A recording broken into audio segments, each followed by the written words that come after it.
Video नहीं बनी हुई। Okay. It serves as a mirror for the relationship and mutual harmony between individuals and institutions with the state. जो भी कोई state होती है, कंट्री होती है, उसके डिफरेंट इंस्टीट्यूट्स होते हैं। या इंस्टीट्यूट्स का मतलब सिर्फ तालीमी इदारे नहीं है, बल्कि आप कह लेंगे ऑर्गेनाइजेशंस होती है डिफरेंट, जैसे कि नादरा की ऑर्गेनाइजेशन है, FIA की है, पुलिस एक अलग इदारा है, और लॉ लॉ इन्फोर्समेंट एजेंसीज जो हैं वो एक अलग इदारा है, जो कि सब जरूरी हैं किसी भी नेशन को चलाने के लिए या किसी भी स्टेट को चलाने के लिए। और ये सब एक इंडिविजुअल की जिंदगी के ऊपर भी बहुत ज्यादा असरअंदाज करते हैं। किसी भी एक पर्सन के ऊपर वो कोई भी काम करता है तो सारे कानून उसके ऊपर लागू होते हैं। अगर वो किसी का एक्सीडेंट कर देता है या अगर वो चोरी कर लेता है, तो जो इन इंस्टीट्यूशंस ने जो लॉज बनाए हुए होते हैं उनके तहत उसको सजा दी जाती है। उसको सजा देगा कौन? उसको सजा देने का काम जो होगा वो लॉ इन्फोर्समेंट एजेंसी का काम है, यानी कि सॉरी जजेस हैं, वकील हैं, इनका काम है। उसको पकड़ेगा कौन? वो पुलिस का काम है। तो ये सारे इदारे इसलिए बनाए गए हैं ताकि ह्यूमन राइट्स जो हैं वो वायलेट ना हो और लोग उनके ऊपर रहते हुए जिंदगी गुजारें। क्योंकि अगर कोई रूल नहीं होगा किसी चीज का तो हर कोई अपनी मर्जी के मुताबिक जिंदगी गुजार रहा होगा, और कोई भी लॉ नहीं होगा तो किसी को कोई सजा का डर नहीं होगा, तो उस हिसाब से काम करेंगे। इसकी एग्जाम्पल आप ऐसे ले लें कि अगर आप कहीं सौदा लेने जाते हैं, 1 किलो चीनी, किसी ने उसका मेयार कुछ और, आप बोले 1 किलो चीनी चाहिए, एक दुकान वाले ने उसका मेयार रखा हुआ है 950 ग्राम, एक ने रखा हुआ है 900 ग्राम, एक ने रखा हुआ है 800 ग्राम। तो ये आपके लिए कंफ्यूजन क्रिएट करेगा कि आपको कितनी चाहिए। आप उसको कौन सी शॉप पे जाएंगे आपको रिक्वायर्ड अमाउंट में आपकी चीनी मिल जाए। तो इसलिए आप क्या करेंगे, हमने क्या किया हुआ है कि एक स्टैंडर्ड बनाया हुआ है कि 1 kg का मतलब क्या है, 1000 ग्राम्स। किसी के पास भी जाओ तो 1 kg सुन पे वो आपको 1000 ग्राम वो चीज या वो प्रोडक्ट दे। लेकिन अगर वो इससे कम या ज्यादा दे रहा है, इसका मतलब वो नापतोल में कमी कर रहा है, और उसके ऊपर फिर वो लॉस इम्प्लीमेंट होते हैं कि वो जो हमारे इदारे हैं वो फिर उसको डील करेंगे। This complete and comprehensive document was a result of the efforts of all political elites, religious leaders। अच्छा, जब हम लॉज बनाते हैं तो लॉज बनाने में कौन कौन से लोग इन्वॉल्व होते हैं? ऑब्वियसली पॉलिटिकल लीडर्स जो हैं वो इसके अंदर इन्वॉल्व होते हैं, और उनके साथ साथ रिलीजियस लीडर भी, क्योंकि Pakistan is an Islamic country. तो पाकिस्तान के अंदर कोई भी लॉ बनाया जा रहा है तो उसको इस्लामी नजरिए के तहत भी देखा जाएगा कि इस्लाम इसके बारे में क्या कहता है, इसके बारे में सुन्नत क्या कहती है, या जो हमारे पैगंबर हैं या असहाबे कराम हैं उनकी तालीमात ने इस बारे में, इस जैसे चोरी है, चोरी किसी ने की तो उसकी सजा क्या तय की गई है, उसके हवाले से हम उसको किस तरह से अपने कानून में ला सकते हैं। या मैरिज लॉज हैं, या चिल्ड्रन कस्टडी के लॉज होते हैं। तो वो सब जब भी कोई भी लॉ इम्प्लीमेंट हो रहा है या अप्रूव हो रहा है तो उससे पहले हमें अपने जो पार्लियामेंट है उसको अपने रिलीजियस लीडर से उनको अप्रूव करवाना पड़ता है। The role played by people of all schools of thought in completing this historic process cannot be overlooked, and it will always be written in golden letters in the history of Pakistan. अच्छा जी, 50 years have passed since the approval of the Constitution of Pakistan। अच्छा, उन्होंने पाकिस्तान के जो constitution है उसको पास हुए हुए तकरीबन 50 years हो चुके हैं, but unfortunately its application at the individual and collective levels has been very limited. मतलब इसकी जो एप्लीकेशन है वो इतनी ज्यादा इम्प्लीमेंटेबल नहीं है। The Constitution of Pakistan is regarded as a mother document that instills ideological, moral and intellectual harmony among all its units। आते हैं मजीद पॉइंट्स की तरफ। The constitution of Pakistan comprises 12 parts and 280 clauses. अभी जो पाकिस्तान में इम्प्लीमेंटेड लॉ है या constitution है वो कितने 12 हिस्सों पे इन 12 जो उसके पार्ट्स हैं उस पे इंक्लूड करता है। वो 280 उसके पैराग्राफ हैं, उनकी लाइंस हैं। And it was formally pass by the assembly of Pakistan. और कब पास हुआ था ये? 1973 12 अप्रैल को। This comprehensive document was signed by 248 members of the assembly. और कितने लोगों ने मिलकर इस रूल को या इसको पास किया था? 248 मेंबर्स ने। The first member of the assembly Chaudhry Fazal Elahi, जो आपके फर्स्ट मेंबर थे वो थे Chaudhry Fazal Elahi, who signed this constitution, यानी जिन्होंने इसमें पहली साइन की थी। Was later elected as the president of the, अच्छा ये पाकिस्तान के सदर भी बने थे उस टाइम पे। The Constitution of Pakistan enshrines parliamentary, federal, and Islamic values and provides the basic principles for running the government under the parliamentary system।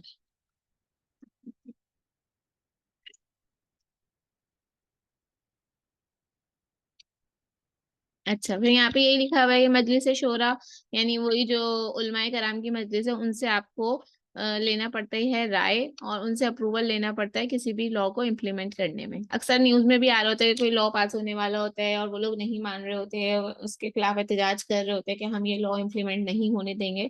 तो जब तक उनकी बाहिमी रजामंदी नहीं होगी तो कोई भी कॉन्स्टिट्यूशन पाकिस्तान के अंदर आयद नहीं हो सकता।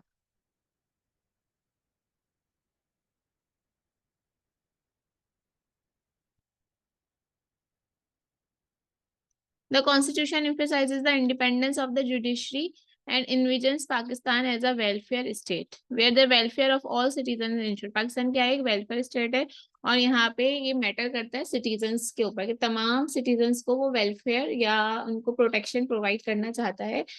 ऐसा नहीं है कि वो सिर्फ मुस्लिम्स के लिए हो। To safeguard against the suspension of the constitution, it is considered an act of treason.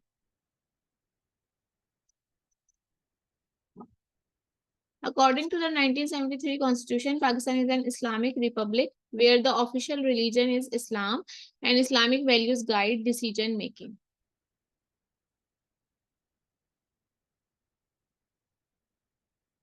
अच्छा, ये आगे के कुछ पॉइंट्स हैं, ये नंबर 5 और 6 पॉइंट, ये आप लोग जरा पढ़ लें। मैं 1 मिनट का जरा ब्रेक ले रही हूँ।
चलिए नाउ कंटिन्यू करते हैं।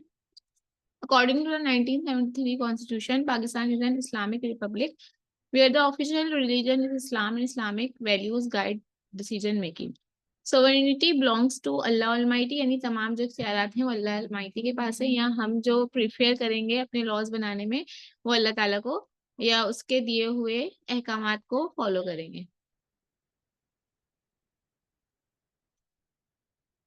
The Constitution designates the Qadianis as a non-Muslim minority। कादियानीस के बारे में कहा गया कि वो एक नॉन मुस्लिम माइनॉरिटी है और उसको जो है मतलब मुसलमानों से अलग करार करेंगे। The constitution also guarantees social justice, तमाम सिटीजन्स को सोशल जस्टिस प्रोवाइड किया जाएगा। स्टडी ऑफ कुरान लाजमी होगी। It is unfortunate that despite the challenges, the spirit and unity with which the Constitution of Pakistan was framed, protected and amended by political and military dictators.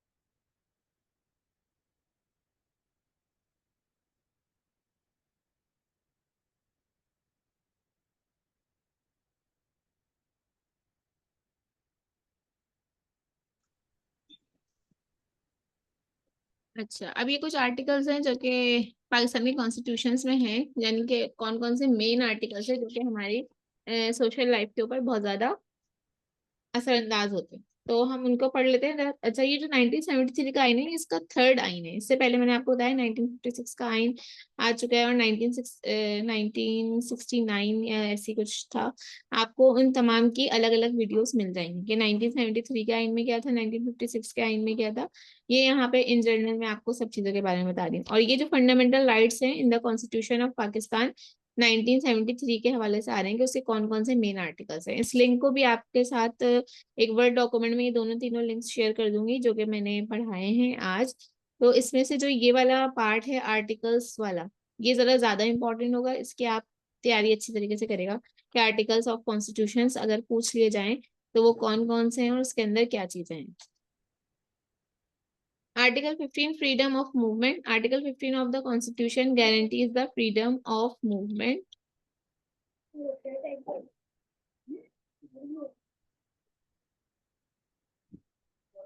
अच्छा, मुझे जरा एक minute बताएं कि जो आपका कोर्स है इसके अंदर ADSD वाले लोग हैं, सॉफ्टवेयर डेवलपमेंट वाले।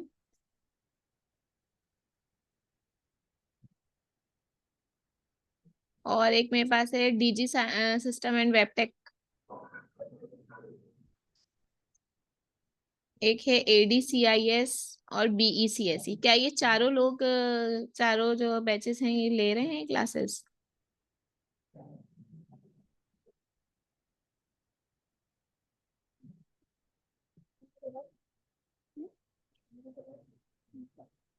डिटेल्स सही है। डिजिटल सिस्टम का तो रिप्लाई आ गया कि ये लोग हैं। और इसके अलावा ADSD,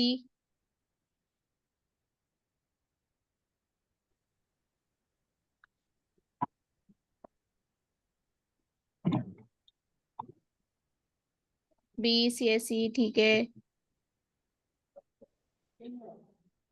बाकी जो दो हैं वो इनका नाम दोबारा ले रही हूँ, वो भी मुझे बता दिएगा क्योंकि मुझे अटेंडेंस शीट ओपन कर रही थी तो उसमें लिखे हुए नहीं आ रहे थे। ADSD, BS डिजिटल साइंस, और ADCIS और BECSE। मैं अटेंडेंस लगा रही हूँ अभी, इसलिए मैंने थोड़ा सा पॉज लिया है।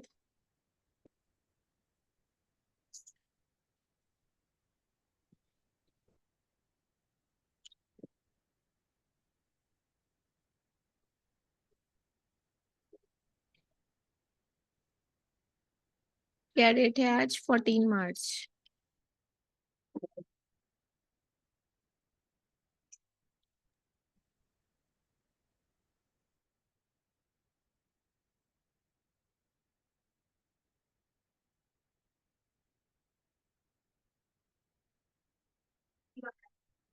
हाँ, तो ये वाला जो बैच है ना, इसकी मेरे पास शीट नहीं है ADSD वालों की। तो ADSD के स्टूडेंट जरा ये बता दीजिए कि ADSD का कोई है PST के अंदर या नहीं है।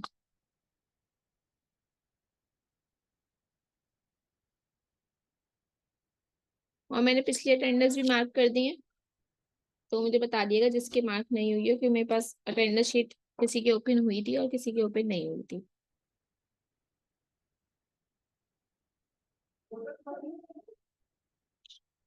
ब्लूटूथ लगा लो। ये आवाज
अटेंडेंस पूरी मार्क हो जाए तो मैं आगे स्टार्ट करती हूँ।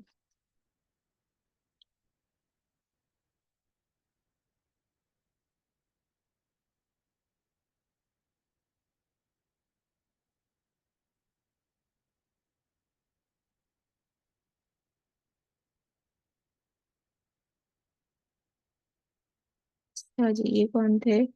ADCIS, इन लोगों की भी अटेंडेंस शीट पे रजिस्ट्रेशन शो नहीं हो रही। अगर कोई है ADCIS वाले तो मुझे इन्फॉर्म कर दे।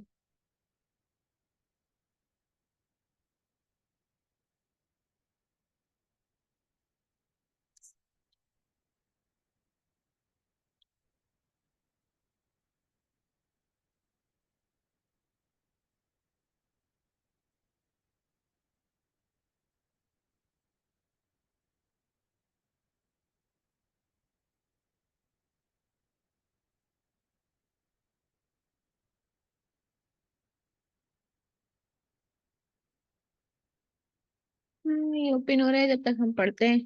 आर्टिकल्स पे आ जाते हैं। Article 15, freedom of movement. Article 15 of the Constitution guarantees the freedom of movement and freedom to reside and settle in any part of the country. The freedom of movement is a fundamental right guaranteed to every citizen, which can only be abrogated or denied if the law imposes any reasonable restriction in the public interest. क्या कहा जा रहा है इसके अंदर freedom of movement के बारे में? कि हर बंदे को आजादी राय का इख्तियार है। ये जो जुमला आप अक्सर सुनते होंगे, फ्रीडम ऑफ मूवमेंट का मतलब भी यही है। ऐसी आजादी और राय जिससे दूसरों को नुकसान ना पहुंचे, तो आप उसमें रहते हुए अपना काम कर सकते हैं। The freedom of movement is a fundamental right guaranteed to every citizen. ये हर सिटीजन का राइट है, इसको प्रोवाइड किया जाएगा। लेकिन कहीं पे ऐसा इम्प्लीमेंट होता है, कहीं नहीं। मतलब आप कहीं भी ओपन प्लेस पे किसी कौमी इदारे की बुराई नहीं कर सकते, किसी कौमी इदारे को इल्जाम नहीं दे सकते। अगर आप ऐसा करेंगे तो हो सकता है आपके खिलाफ कार्रवाई हो जाए। तो ये आइन में लिखा हुआ तो है, लेकिन इसका मतलब ये नहीं है कि आप इसको मान लें और आप बोलेंगे हमारी टीचर ने तो कहा था, हम कुछ भी कर सकते हैं as a freedom of right. तो मिस आप जो स्क्रीन है शो नहीं हो पुलिस रही वाले के आपकी। सामने जाएं और उन्हीं के सामने उनकी बुराइयां शुरू कर दें, तो ऐसा मत करिएगा, आप पकड़े जा सकते हैं। ठीक है? तो ये सिर्फ कुछ चीजें ऐसी होती है ना, डॉक्यूमेंट की हद तक होती हैं और वो इम्प्लीमेंट नहीं हुई भी होती। तो इसलिए आप मेरे ऊपर ब्लेम मत कीजिएगा। The freedom of movement is a fundamental right guaranteed to miss every आपकी सिटीजन। स्क्रीन शो नहीं हो रही। क्या? मिस आपकी स्क्रीन शेयर नहीं हो रही है। अच्छा अच्छा, मैं करती हूँ।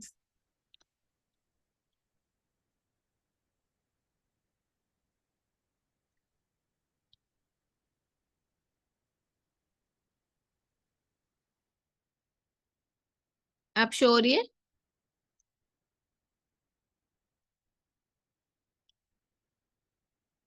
शो हो गई मेरे यस ख्याल। मैं तो बोल। ठीक है। तो ये मैंने आर्टिकल 15 पढ़ाया था, fundamental rights in the constitution of Pakistan का। Now article 16, freedom of assembly. The right to peaceful assembly protects the right of individuals and groups to meet in order to exchange ideas and information. यानी assembly जो बनी हुई है जिसके अंदर different parties के लोग होते हैं, उनके पास ये राइट है कि इंडिविजुअल या ग्रुप की सूरत में एक दूसरे से अपने आइडियाज एक्सचेंज कर सकते हैं, इंफॉर्मेशन एक्सचेंज कर सकते हैं, to express views publicly and to hold peaceful protest. और कोई प्रोटेस्ट करना हो तो पीसफुल प्रोटेस्ट, यानी कि वो प्रेस क्लब के बाहर जैसे होते रहते हैं अक्सर, तो इस तरह से पीसफुल प्रोटेस्ट करने का इख्तियार भी गवर्नमेंट आपको देती है। Article 16 of the constitution guarantees the right to gather peacefully without arms. और इस पीस जो इस प्रोटेस्ट को हैंडल किया जाएगा वो पीसफुली हैंडल किया जाएगा। The law can only abridge in this right in the interest of public order. और ये लॉ किस लिए बनाया गया है? पब्लिक के लिए बनाया गया है, ताकि वो अगर किसी बात पे उनके खिलाफ गलत एक्शन लिया जा रहा है या गलत कोई लॉ इम्प्लीमेंट किया जा रहा है, तो वो इस तरह से अपनी राय का इजहार कर सकते हैं। Freedom of association. The right of the freedom of association is a fundamental human right and article 17 of the constitution protects the right of all citizens to form political parties. Article 17 में क्या कहा जा रहा है कि आप 4-5 लोग मिलके, 6-7 लोग मिलके अपनी कोई पॉलिटिकल पार्टी बना सकते हैं, एसोसिएशन एंड यूनियंस बना सकते हैं। जैसे कि आपकी क्लास में छोटे छोटे ग्रुप्स बने हुए होते हैं, इस तरह से अवामी सतह के ऊपर भी आप छोटे छोटे ग्रुप्स बना के किसी एक पर्पस के लिए काम कर सकते हैं। जैसे डिफरेंट आपकी, अगर आप पॉलिटिक्स से हट जाएं तो आपके पास डिफरेंट बहुत सारी ऑर्गेनाइजेशन है ना, जैसे एडी की ऑर्गेनाइजेशन है, जेडीसी की है, और सैलानी वेलफेयर ऑर्गेनाइजेशन है। तो क्या है, सेम थॉट्स ऑफ ग्रुप के जो लोग होते हैं वो एक साथ बैठ के अपने आइडियाज शेयर करते हैं और एक मकसद के लिए काम करते हैं। इसी तरह से पॉलिटिक्स में होता है, जिनका सेम थॉट है कि हमें मुल्क को ऐसे लेना चाहिए, या हमारी आवाम के पास ये सहूलत होनी चाहिए, या हमें जो पॉलिटिशियंस को बजट मिलता है उससे वो ये फैसिलिटीज आवाम को प्रोवाइड करेंगे, तो इस तरह के लोग मिलके एक पार्टी बना लेते हैं। The people of Pakistan can exercise this right subject to any reasonable restrictions imposed by the law in the interest of the sovereignty or integrity of Pakistan, public order or morality. Article number 19 is freedom of speech. Article 19 of the Constitution talks about the freedom of speech, freedom of expression and freedom of the press. कोई भी press release हो, कोई भी जलसा जुलूस हो, आपको freedom of speech दी जा रही है।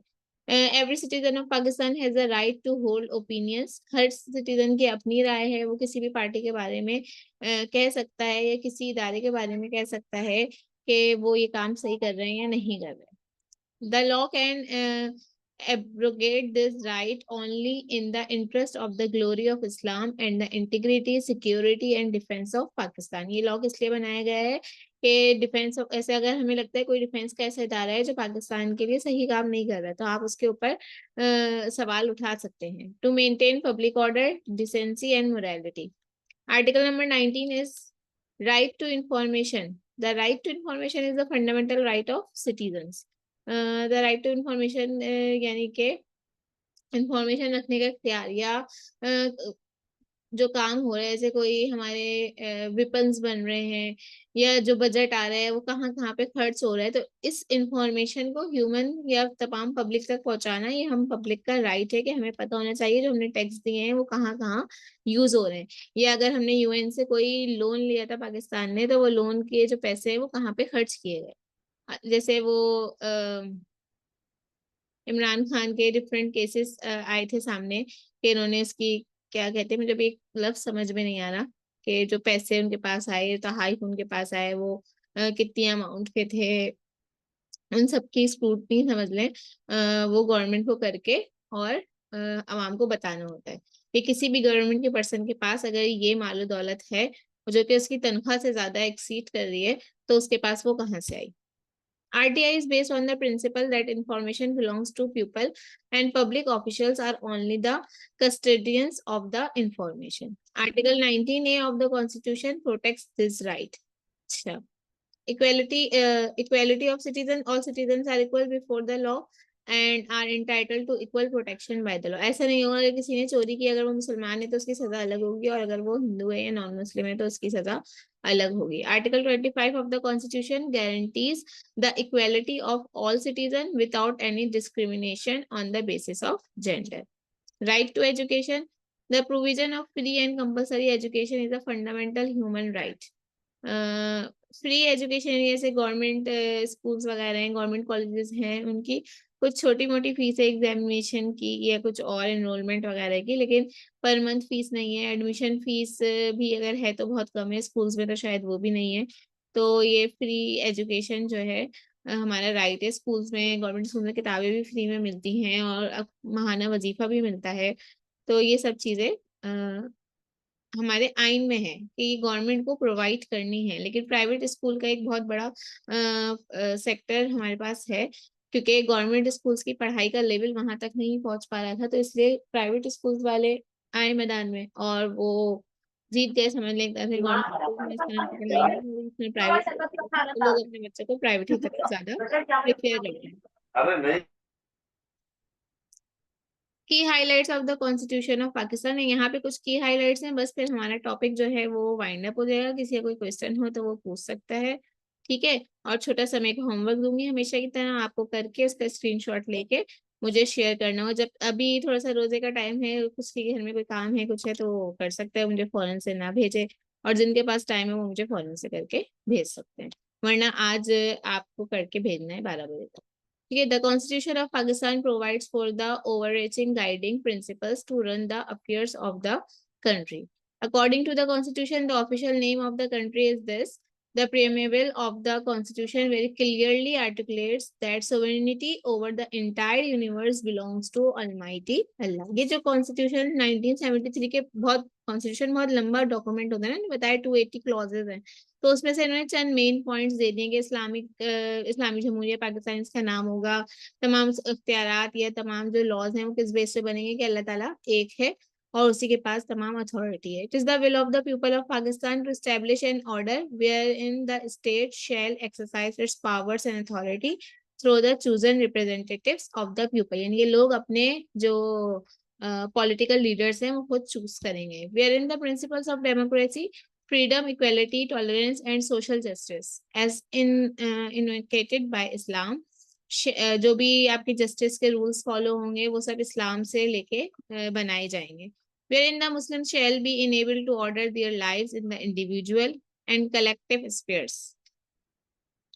Requirement of Islam as set out in the Holy Quran and Sunnah, wherein adequate provision shall be made for the minorities freely to profess and practice their religion and develop their cultures। क्या मतलब होगा इस point का, कोई बताना चाहे?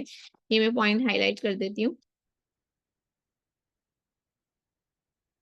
ये वाला, इस पॉइंट का क्या मतलब है?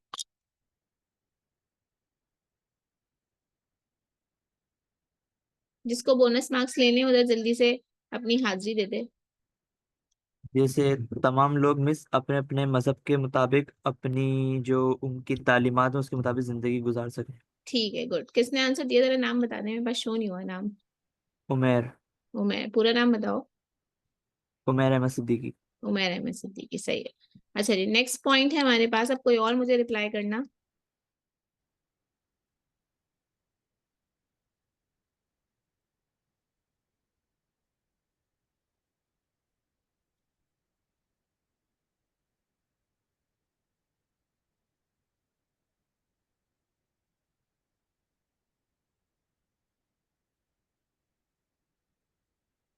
ये बताइए।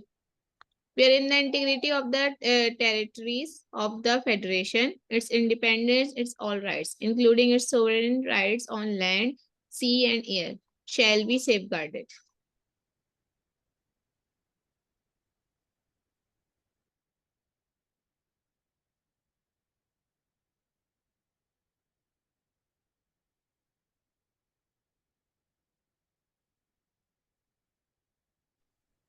मैम इसमें ये कह रहा है कि किसी भी एरिया जो होता है या कोई टेरिटरी है जिस भी लैंड में आ रही है, किसी के हिस्से में आ रही है, तो उसको एक फुल्ली राइट होगा कि वो अपने मतलब जगह पर थोड़े अपने रूल्स के हिसाब से मतलब दे सकता है, अपने रूल्स बना सकता है, और उनके रूल्स या जो ऑफिशियल रूल्स होंगे ना वो सेफ गार्डेड किए जाएंगे, मतलब उनको कोई हार्म नहीं किया जाएगा। अच्छा, कोई और इसका आंसर करना चाहे फिर बताते हैं। आपका नाम क्या है जिन्होंने अभी रिप्लाई किया था? लारेब। सही है। और नेक्स्ट कोई और बताए इसको। मीन्स इसका ये होगा कि जिसके एरिया में जैसे कोई लैंड या वगैरह आती हैं चीजें जैसे किसान वगैरह के, तो हम्म। उसके पूरे राइट्स होंगे कि वो अपनी एरिया में क्या करना चाह रहा है। उसको कोई कुछ बोल नहीं सकता, वो उसकी जगह है, वो उसकी मर्जी, वो जो करे। ठीक है, चलिए नेक्स्ट पे आ जाते हैं। नाम बताएं। सैयदा हबीबा हसन। दोबारा। सैयदा हबीबा हसन। अच्छा, ठीक है। Okay, so that the people of Pakistan may prosper and attain their rightful and honored place amongst the nation of the world, make their full contribution towards international peace and progress and happiness of humanity। Happiness of humanity के लिए पाकिस्तान का भी, Pakistani citizens के लिए भी ये है कि तमाम लोगों का, यानी इर्द गिर्द की जो कंट्रीज हैं, अगर वहां पे कोई ऐसी कानून के ह्यूमनिटी के खिलाफ काम हो रहा है तो उसके लिए आवाज उठा सकते हैं। जैसे फलस्तीन के लिए पाकिस्तान ने आवाज उठाई और बाकी कंट्रीज ने आवाज उठाई, इराक के लिए, यानी ऐसे मुस्लिम कंट्रीज जहाँ पे मुसलमानों के साथ ज्यादती हो रही है। तो जब भी हम एक दुनिया में, ऐसी दुनिया में रह सकते हैं जो कि एक आइडियल वर्ल्ड हो, जब हम आसपास के लोगों का भी ख्याल रखें और साथ साथ अपनी कंट्री के और अपनी प्लेस को भी ऑनरेबल प्लेस बनाएं। Cognizant of our responsibility before Almighty Allah and man, cognizant of the मुझे टुकड़े टाइम sacrifice। बस आप 3 घंटे भी करो फिर आपकी छुट्टी। आवाज नहीं आई आपकी क्लियर?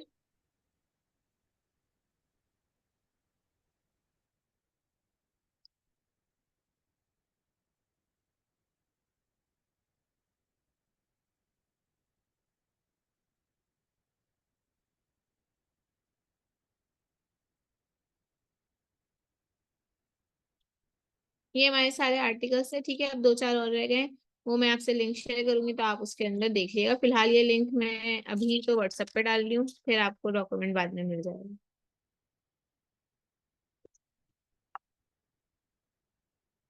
ये कोई भी सीआर ये काम कर लिएगा एक वर्ड के डॉक्यूमेंट पे, जो मैं 2-3 लिंक व्हाट्सएप पे शेयर कर रही हूँ, ये उस पे वर्ड के डॉक्यूमेंट पे डाल दें और वो डॉक्यूमेंट मुझे दे दिएगा, तो मैं उस डॉक्यूमेंट को गूगल क्लासरूम पे शेयर कर दूंगी। आज ही करके दे दिया है काम, वरना कोई काम रह जाता है तो फिर वो लंबा चला जाता है। 2 लिंक्स मैंने दिए।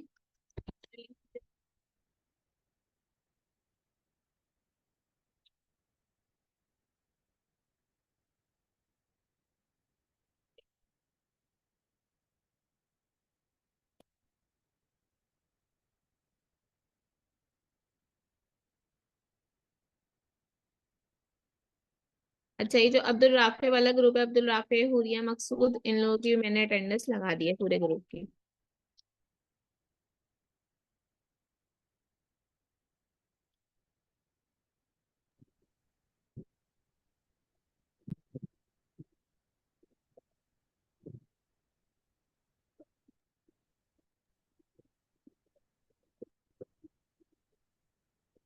अब हम देख लेते हैं कौन से मेन लोग होते हैं जो कि हमारा कॉन्स्टिट्यूशन बनाते हैं।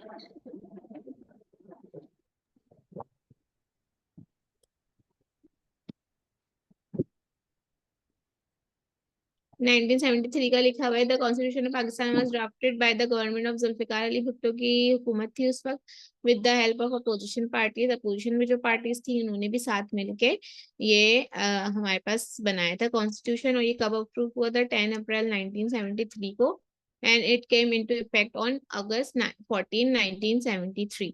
तो इस पॉइंट को आप अपने पास नोट डाउन कर लें, आपके सामने ही है, ये आपके एमसीक्यूज में आ सकता है। अच्छा, ये एक और इम्पोर्टेंट पार्ट है। How was the constitution created? 1972 the national assembly appointed a 25 member committee to draft the constitution. ठीक है, नेशनल असेंबली ने 25 लोगों की कमेटी बनाई थी जिन्होंने कॉन्स्टिट्यूशन को ड्राफ्ट किया था। फिर अक्टूबर 20 1972 में leaders of all parliamentary group signed this bill.